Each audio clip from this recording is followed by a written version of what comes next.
আজি আমি আহিছিলোঁ ৰাস পূজাৰ মীনা বজাৰত আৰু আহোঁতে মোৰ পিছফালে ৰাসৰ চলি খেলা দেখিছে যে আৰু সেইটো আমি হঠাৎ পাম দি থকা দেখিলোঁ আৰু সেইটো দেখুৱাইছোঁ পাম দি আছে লাহে লাহে এইটো হাৱা ভৰ্তি হৈ আছে এয়া লাহে লাহে লৰি আছে ওখ হৈ আছে চাই থাকক ইমান ধুনীয়াকৈ পাম দি আছে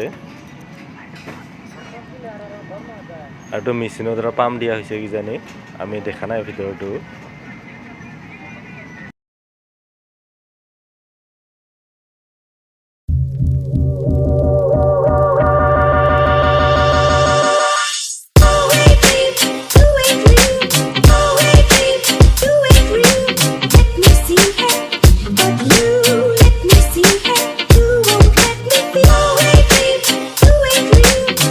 আৰু এতিয়া চাওক ইমান ধুনীয়া পাম হৈ গ'ল